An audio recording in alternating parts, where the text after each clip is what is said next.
ஹாய்ங்க, எல்லோரும் எப்படி இருக்கீங்க? நல்லா இருப்பீங்க நம்புகிறேன். எலெக்ஷன் வந்துட்டே இருக்குது. ஸோ அப்போ நம்ம இந்த ஸ்டோரியை சொல்லி தான் ஆகணும். 5 இயர்ஸ் ஒன்ஸ் தான் இந்த நான் ஸ்டோரியை சொல்லுவேன். ஸோ அதனால் பழைய ஸ்டோரி தான், கொஞ்சம் புதுசாகவே தெரியும். சரிங்களா? ஒரு ஹாஸ்டல் மெஸ்ஸில் வந்து எப்போ பார்த்தாலும் உப்புமா மட்டுமே போட்டுகிட்டே இருக்காங்க. ஸோ பசங்கள்லாம் ரொம்ப கடுப்பாயிட்டாங்க. என்னங்க எப்போ பார்த்தாலும் உப்புமாவே போட்டுகிட்டே இருக்கீங்களே, வேறு ஏதாவது மெனு இல்லையா அப்படின்னு சொல்லிட்டு வார்டன்ட்ட கேட்குறாங்க. ஸோ வார்டன் என்ன சொல்கிறேன், நீங்கள் 50 பேர் இருக்கீங்க, உங்களுக்கு பிடிச்ச சாப்பாடை ஒரு ஓட் பண்ணி கொண்டு வாங்க அப்படின்னு சொல்லிட்டார். அப்போது உப்புமா, இட்லி, தோசை, பொங்கல், சப்பாத்தி இந்த மாதிரி மெனுலாம் எடுத்துகிட்டு போய் ஓட்டுக்கு எடுத்துகிட்டு போகிறாங்க.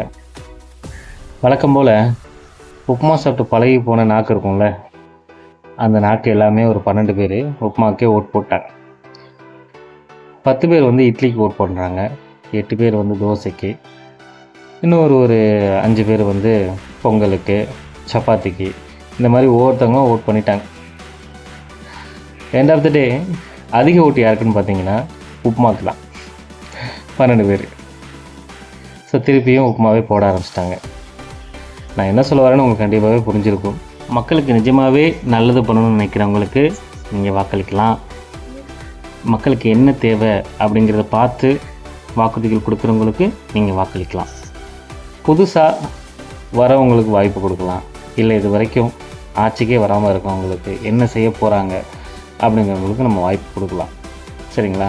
அதனால் யோசித்து திரும்பவும் அதே தப்பை பண்ணாமல் உப்புமாவே சாப்பிடாமல் வேறு ஏதாவது புதுசாக யோசித்தீங்கன்னா ஏதாவது ஒரு நல்ல மாற்றம் கிடைக்கும். யோசித்து ஓட்டு போடுங்க. இது உங்களோட உரிமை. யாருக்காகவும் விட்டு கொடுக்காதீங்க, காசுக்காகவும் சரி. அதனால் யோசித்து நல்லபடியாக வாக்களிங்க. ஹாப்பியாக இருங்க. எல்லோரும் சந்தோஷமாக வச்சுருங்க. பாய்.